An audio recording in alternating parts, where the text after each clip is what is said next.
Somewhere right now, a founder is betting everything on a vision nobody else can see yet. A CEO is making one call that changes everything.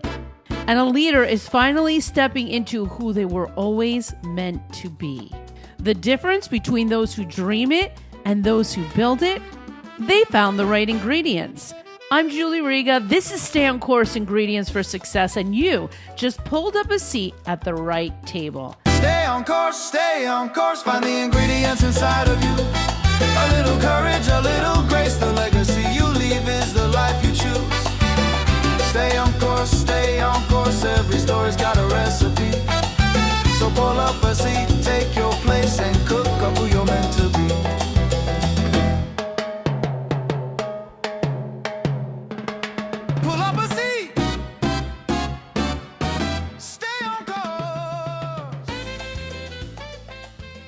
Welcome everybody to the next edition of the Stay on Course podcast. Today, I'm so excited. I have Bobby Lane, and he is a business growth strategist, entrepreneur, and leader in outsourced business services. Bobby has spent decades helping organizations of all sizes, from startups to global brands. He's helped them build infrastructure, systems, and teams they need to grow successfully. And through his work, he helps companies move beyond ideas and into strategy execution, providing everything from finance and HR to marketing, recruitment, and operational support. And today we're going to explore what it takes to really scale a business and why strong leadership is the foundation that makes sustainable growth possible. Welcome, Bobby, to the Stay on Course podcast. Thanks, Julie. That's one of the nicest intros I've had in a long time, actually. Well, I mean, quite a career you've had. We're going to hear a little bit about your career journey today and all the great things that you're doing. But listen, before I get started, I ask all of my guests this very important question. What is your favorite food? Oh, that's a hard one. It's Chinese food's one of my favorites. I like a good burger. I'm pretty much eat anything. I'm not that fussy, to be honest. All right. Well, Chinese food is always good. You know, I went to the Chinese buffet here in Florida with my mother yesterday, but one of my favorites. You can never get enough Chinese food. Yeah, it's amazing. Thank you. Thank you. So let's talk about, first of all, what are you working on right now? What is the big thing that's keeping you busy? So I started a new business about 6 years ago called Factotum, and it's a multidisciplinary outsourcing practice. And that's really been growing. That's been my entire focus for the last 6 years, really. We grew very successfully in the UK over the first 5 years, and then latterly now in the US. We launched in the US the beginning of this year, and now we're scaling both the UK and US together and growing that business. So my entire life is being taken up by the growth of that company and helping drive that forward and scale that business. I love that. And James Orsini, who introduced us, is part of that US business, isn't he? James is, yeah. James, interestingly enough, was one of my first bosses back in '98. So I'm going to age both of us, which he's not going to thank me for. But he was the global CFO of Saatchi & Saatchi. He will admit that he created what he terms a dumpster fire in the UK by buying three companies and putting them together, and thought that 1 + 1 would equal 5, but it equaled 1.5. So he brought me in '98 to go and sort out the dumpster fire he created, which we did, and we first worked together then. We kind of stayed together over the years, and I went in and set up another business, which I set up and sold, and we worked within that one. And then last year, when I was looking to scale the Factotum business into the US, I went to see James in New York last February. And asked him what his plans were, and he was talking about retiring from VaynerMedia, having had a very successful decade, more than a decade there. And I asked him if he had one left in him, and he said, "What do you mean?" I said, "I'm looking to build the Factotum business in the US and would love to do it with you." And he said to me, "Yeah, why not?" So he agreed to become our chairman and sort of announced that in January this year as we started scaling in the US. So, you know, being able to work with one of your mentors is an amazing thing to do. And working back with family and friends is just something that gets me out of bed with a big smile on my face every morning. That's incredible. And it's incredible. That's a long journey. You've known him a long time. Long journey. So like Long having time. that, having that long journey is interesting. Well, today we're going to get into this ingredients for success for building and scaling businesses that thrive, right? And the first ingredient is step out of the work and into leadership. And I think, we all throw around the word leadership, but I want to hear from your perspective, what is the importance of this as we grow our businesses? So I think one of the key things I've always focused on in my career is surrounding myself with people who are much cleverer than me and much better at me at certain things, because then that allows people to focus on what they do best. So if you put a really, really bright and exceptional team in place and people around you who know what they're doing, it allows you to decide which bits you want to do and where you want to focus. So what I realized very early on in my career was the only way you're going to scale a business is by leading, but having a team of people that are all pulling in the same direction. And I think that's one of the key messages, I suppose, that I would give to anyone that's growing a business is if you put a senior team or put any kind of team in place and you're all pulling in the same direction, it goes forward and everything else follows. So it's a really, really important to surround yourself with people who are exceptionally talented. The other thing I learned very early on in my career, in my last business, I had a practice which I started in 2003, which I sold to private equity in 2017. And in the early days, I was trying to do everything myself. So it was an accounting practice. So I was going out to the clients, doing payroll, trying to win work, and really trying to do a bit of everything and focus on not one particular part, but trying to do everything all in one go. And what happened was one of my partners at that point turned around to me and said, listen, we're never going to grow the business whilst you're trying to hold on to things and doing things all for yourself rather than passing them over to the team and delegating. He said, pass the payroll over to other people, let them do some of the bookkeeping and you focus on the bits you do best. And that was probably the best bit of advice I ever got from someone, because the minute I realized that you got to step out of the day-to-day grind and doing the operational stuff and into driving the business forward and leading it, that the business tripled within 2 years in terms of size. So it was a great piece of advice, and that's something I've kept with me, and I've discussed with many clients over the years, saying that you're never going to scale your business and grow it while you try and do everything yourself without surrounding yourself with people who can support you. Yeah, I think it's so cool. I mean, there's two parts here. It's like you're speaking to multiple levels of organizations when you look at leadership, because in the very first part you were talking about surrounding yourself with the right team, pulling in the right team. It's amazing how smart you look and you're perceived to be when you pull the right team around you. And there's something to be said for having those experts sit on your team. You look like a literal superstar when you hire superstars.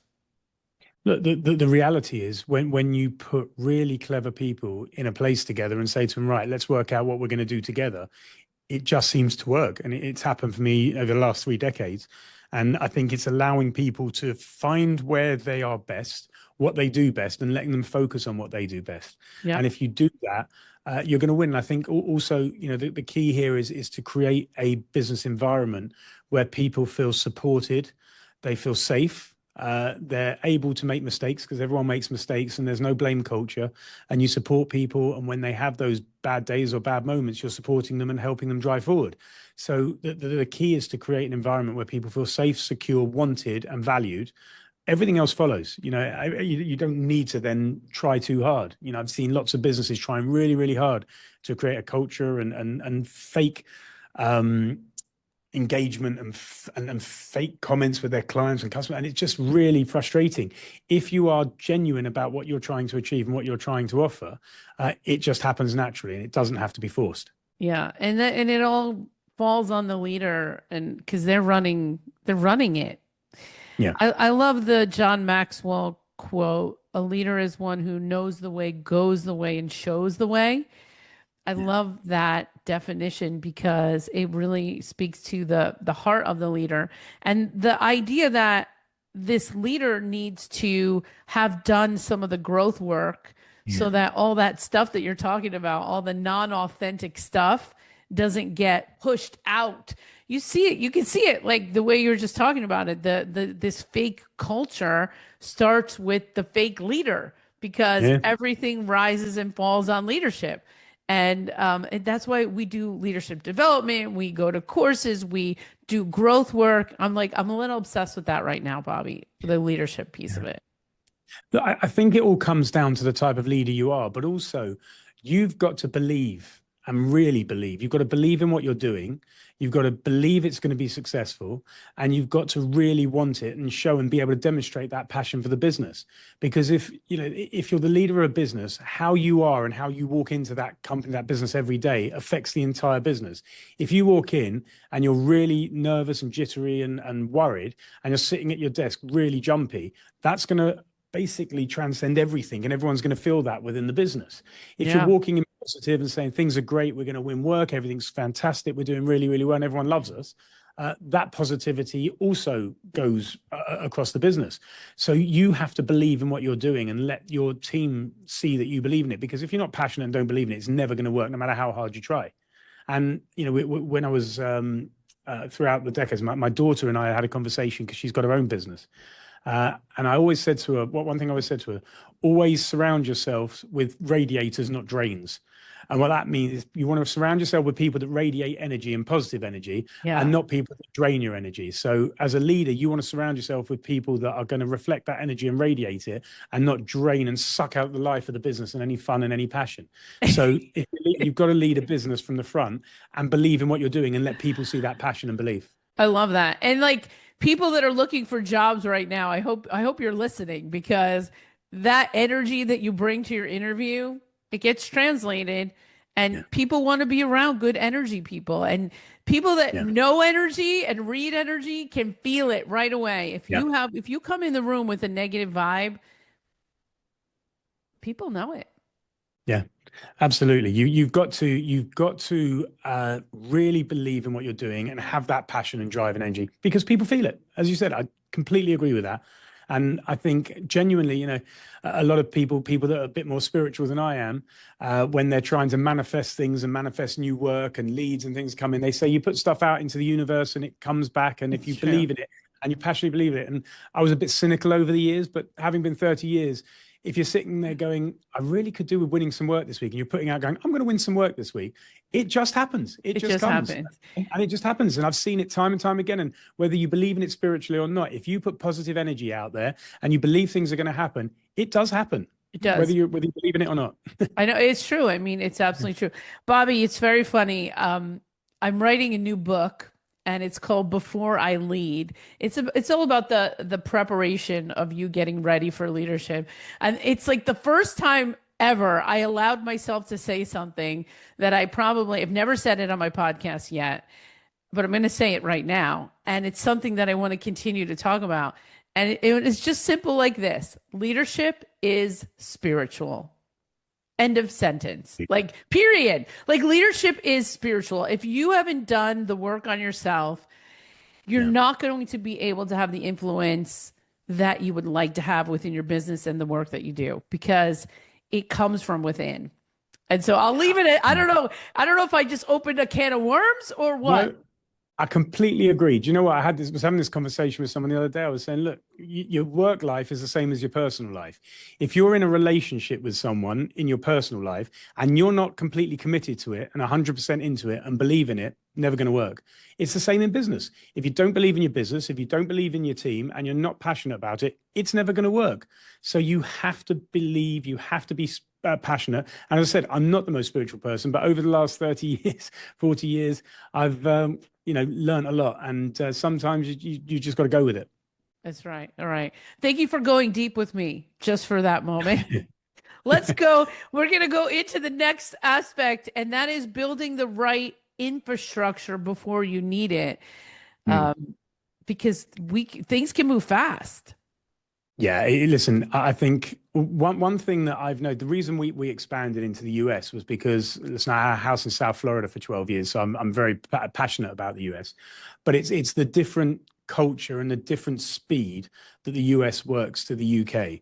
I think in the UK, if you're trying to build something and grow something, people around will spend 6 months trying to find the 10 reasons not to do something and every reason why it could go wrong, and panicking about all the things that could go wrong. In the US, if you've got an idea, people go, let's do it. Let's give it a go. Let's see what happens, because they're not afraid to fail. And they're more afraid of not trying than they are of failing.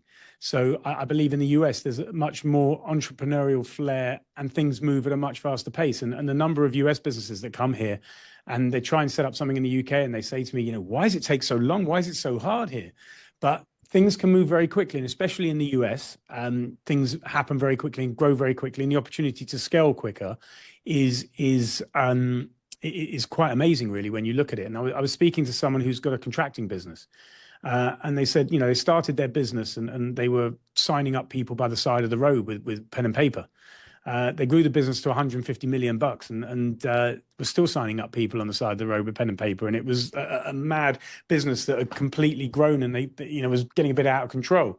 So one thing's very, very key, and this is why we set up our business really, was because as you start scaling a business, you've got to think of the infrastructure, because if you start from chaos and madness within the business and a lack of control, and it grows really, really quickly, that's only going to scale 10 times. And you're going to still have a business that's got a lack of control and a bit of a mess, and you don't really know, and it's a bit out of control.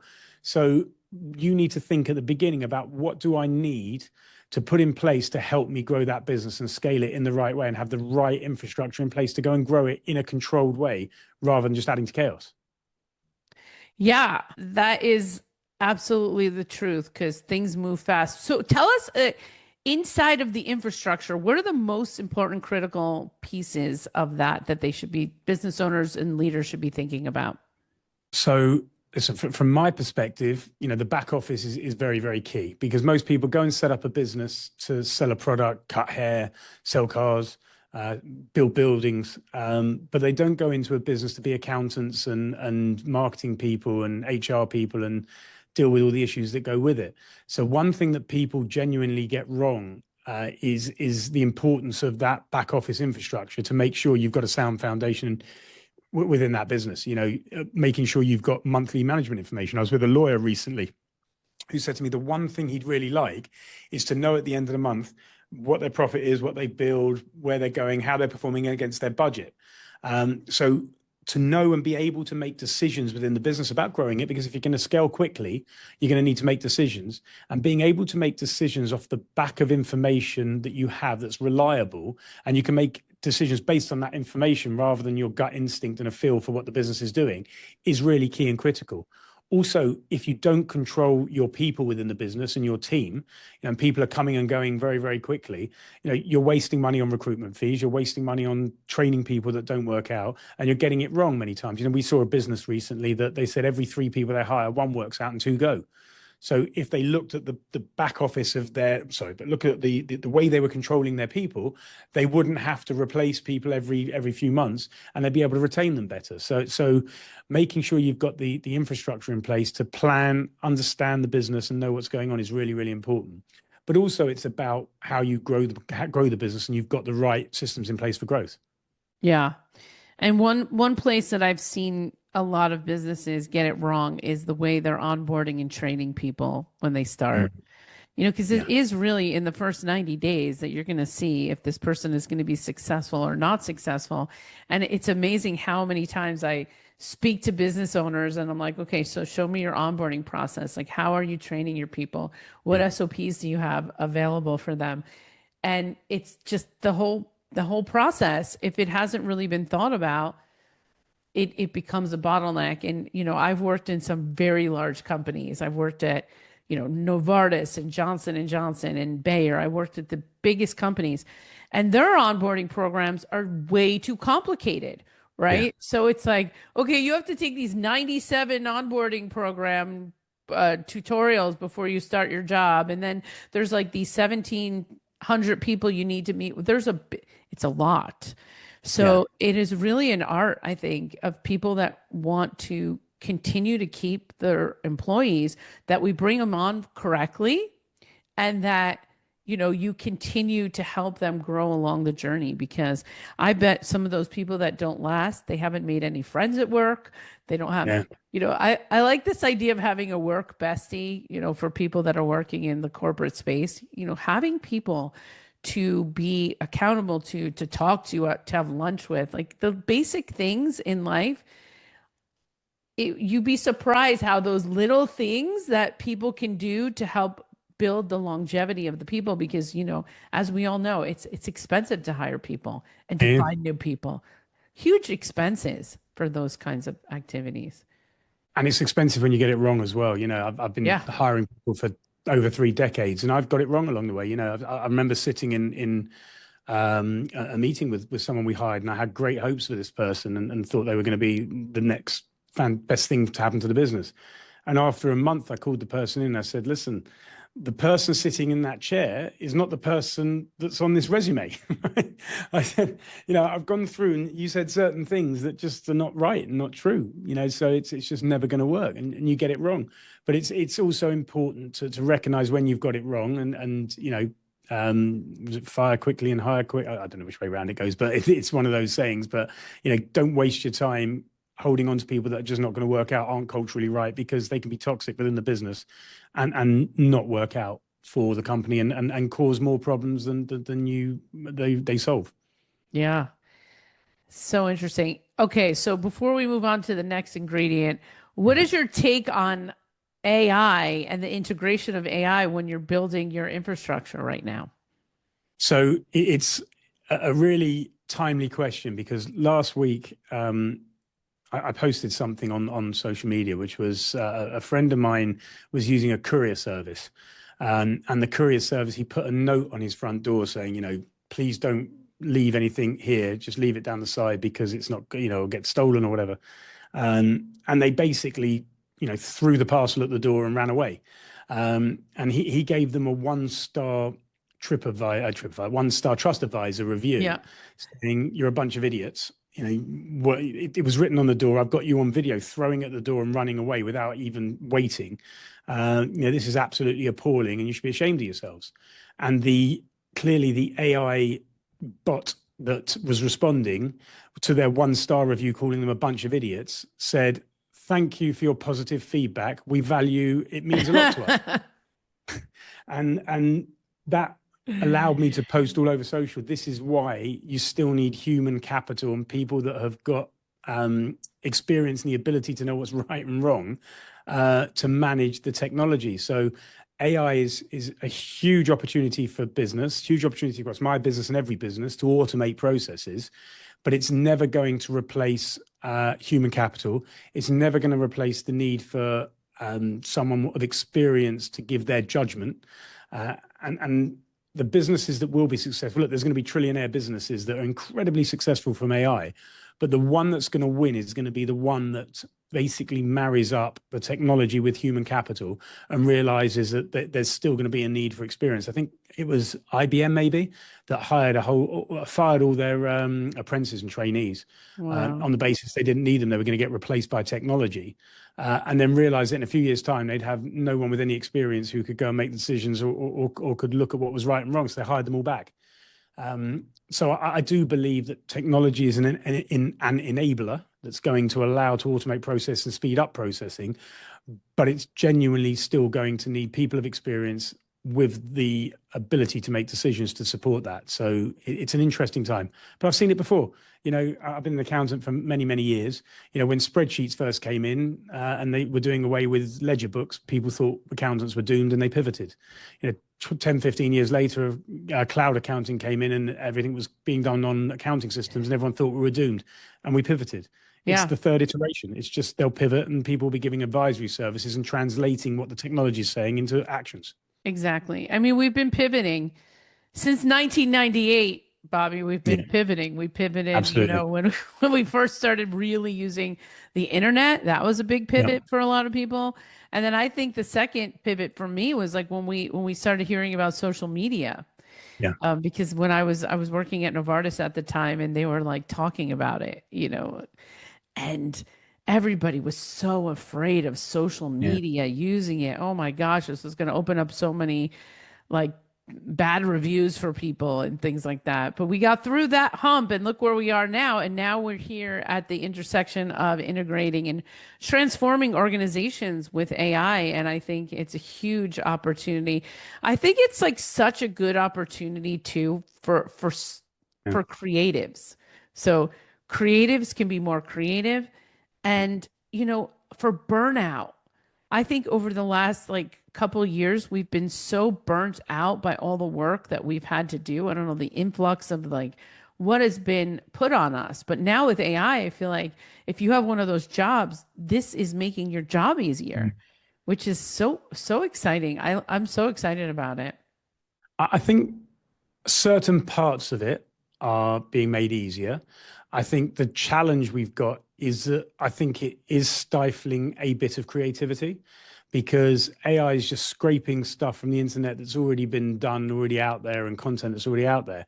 And is it able to create new ideas, new techniques, new methods, new brands without the experience of creative people to be able to drive that? I don't know. I don't think it's there yet. No, no, I think, I don't think that's what I don't use it for that reason, right? no. I use, and I think like creatives might have had tapped this, right? So if you're a creative, you use the tool to bring your creations to life. So you have this idea, and now you have the ability to create things that are low priced, because back in the day, can you imagine as a songwriter? I write songs. That was one of the things that I used to love to do. Well, now I have Sunu. I play with Sunu, and I could take these songs that I wrote and recreate them in this way that would have cost me thousands and thousands of dollars. So like that whole process, think of it in other ways: video production, creating documentaries, writing books. Like there's so many things that we could do now with the creator as the author and the AI as like the team. They become the team. Listen, it's no different to a band where you've got the pianist playing on the piano. It's his instrument. And now we've got AI as an instrument for creative people to come and make things happen. But I still think everyone is still running through the streets screaming that we're doomed. We're in sandwich boards saying AI is going to take my job and actually it's going to ruin my life. But it's not. You just have to. We used the word a couple of times already. We've got to pivot and find out what the next iteration of life is and how we develop it. But people with experience and people that can bring creativity to a business or come up with ideas, there's always going to be a need for that. And there's always going to be a need for people to translate what's coming out of that technology into real action. Yeah. It's creativity, it's critical thinking, it's being a dot connector. That's really what the skill set is now. So we just need to pivot. We need to learn a new way. And if you're open and ready and willing, like the sky's the limit at this point. So it's an exciting time. I mean, there's a lot of content around at the moment that we're heading back to analog, where people want to read magazines and people want to take things offline, and people are turning away from digital content. So and I said, if I get one more AI backed outreach on LinkedIn, I'm going to just start blocking people. Is people just keep using AI to do things with no creativity. It's not the real person. You're just getting message after message of people that are not doing anything. So the people that I think can show a match of creativity alongside the digital side of things are the ones that are going to really succeed. It's amazing. All right. So the last ingredient for the day is leveraging strategic partnerships to accelerate growth. Tell us a little bit about that. So this is something I went to a lecture about it's going to be 25 years ago or something, and heard a concept about marketing, it was called marketing judo, and it was allowed. The basis of judo is that a small person can throw a bigger person using leverage, and that is something that stuck with me, and I've used throughout my entire career. Because if you are a smaller business or you're a growing business and you want to grow and punch above your weight and be seen to be larger than you are on the perception to be larger. You've got to leverage bigger players in the market or work with people that are maybe bigger than you, have a bigger profile, and you can then leverage your marketing spend and your perception of your business and the growth of your business off the back of some of those larger companies. And I've seen people do it very, very successfully, where they had a small brand, they got into a large supermarket, for example, got on the shelves of the supermarket, it was marketing there, that then, pushed them into a new level, and they were then able to drive their online shop and their online sales. So it's about leveraging partners within your business to grow the business, but also thinking about how you grow a business. The hardest way of growing a business is going, whether it's direct to consumer or direct to business, to one person at a time, trying to win one company or one client or one person or a few people. What I've always done, again, throughout my career and encouraged clients to look at as well, is who are the gatekeepers of the relationships that can generate work for you and form strategic partnerships with them. So, one very when I had my accountancy practice, the one when I sold, one of the best sources of referrals was hairdressers. And everyone was, high-end hairdressers. And someone said, why? Definitely not mine, obviously. But, for those that can't see, there wasn't a hair on my head, so it wasn't my hairdresser. But it was hairdressers. And people said, well, why hairdressers? Because if you have a high-end hairdresser that's doing someone's color, for example, and the person's sitting in the chair for 3 hours talking to them, they tell them everything. They unload and tell them everything. And by the end of it, they say, my accountant's rubbish. Do you know a good accountant? And then the hairdresser goes, oh, actually, you should use my accountant. You know this person. So, you never know who those strategic partners are, who's going to be generating work for you. It could be anyone, could come from anywhere. But if you're, an accounting firm, for example, partnering up with law firms who have lots of clients that would need accountants and can give you the work, is a way of accelerating the growth. So yes, you can go do your own market. You've always got to do your own marketing. You've got to build your own brand. You've got to target your potential customers the way you always have, but also think who could be the people that can unlock relationships at pace. Is it law firms? Is it wealth managers? Is it your bank manager? The bank that you work with, can they introduce you to clients and start unlocking those strategic partnerships that are going to help you grow at a much faster rate? Because it's much easier to go and talk to someone who's got 1,000 clients who can introduce you to 10, rather than you have to go to each client or potential piece of business individually. Yeah, it's a super smart move, especially for small business owners that need to accelerate growth and start bringing in the clients. It's great. So when you look for strategic partnerships, what are you looking for in a strategic partner? So they have to be culturally aligned with the business in terms of their values. So, we value our relationships. We're a very client-focused business, and I've had client relationships for 25, 30 years. In fact, a couple of the businesses I bought and acquired into this one were former clients of mine that I've worked with for 23 years, 25 years. So it's people that I've known for a long, long time. So it's very important, a strategic partner, that they are aligned, because if you are introducing someone or partnering with a firm and you're putting your name to that relationship, you need to make sure that when your introduction is being handled by them, they're handled in the right way. The partner is going to get back to them, is going to engage, is going to communicate and deliver, and make sure that they deliver. Because if they start letting down everyone you're introducing to them, then your clients are probably, depending on the strength of your relationship, hopefully not affect your relationship, but it's going to leave a bit of a bad taste in the mouth. So when you're looking at a strategic partnership, it has to be a business that trust, can deliver, and works in the same way that you do with your clients. Because if your clients are used to you calling them back and getting back to them really quickly and being very proactive, if you're introducing them to someone who never responds to them, they're very reactive and wait for the client to call them, it's probably not going to be aligned.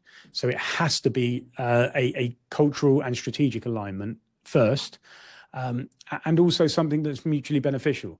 If you're just giving loads and loads of work to a law firm, for example, and they're giving you nothing back, you need to change the law firm you're referring to. So it's very important within those partnerships that you're able to monitor the relationship through some kind of CRM system or an Excel spreadsheet or a piece of paper or whatever it is, to see what leads they're giving you, what you're giving to them, and make sure it's a two-way relationship and that the relationship's working. So it's find the right partner, and when you're working with them, make sure you maintain and monitor that. And I think that the third point I'd say is again, you only get out of a relationship what you put into it. So if you turn around to someone and say, we're going to be a partner and we're going to refer work to each other, and then you don't ever see them, don't build a relationship with them and never refer anything to them, it's never going to work.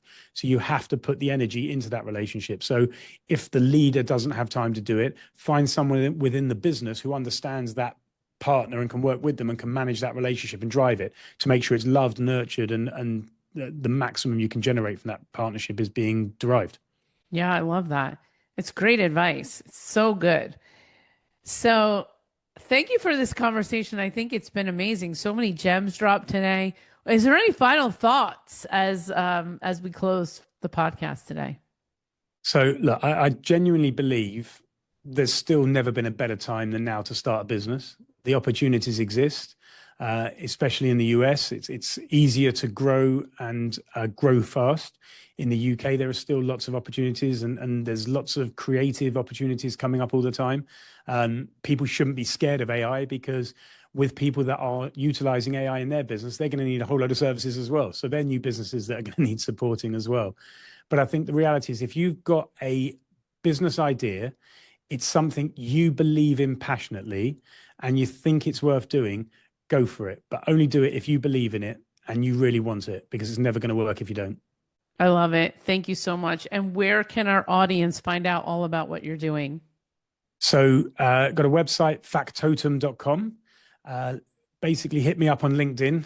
It's Bobby Lane, CEO of Factotum. I'm on LinkedIn and I'm very active on there. So if you want to drop me a message, a direct message, or have a chat, reach out. I'm also on Instagram as Bobby Lane UK1, I think it is, and post a lot on there. So, basically feel free to reach out on social media, send me a message through LinkedIn. You can email me at bobby.lane@factotum.com, or take a look at the website. But if you've got any questions at any time and just want to pick up on any of the things that Julie and I have discussed today, just feel free to reach out. Amazing. Bobby, thank you so much for being a guest on the Stay on Course podcast. Thank you for having me. It's been a really great conversation, Julie.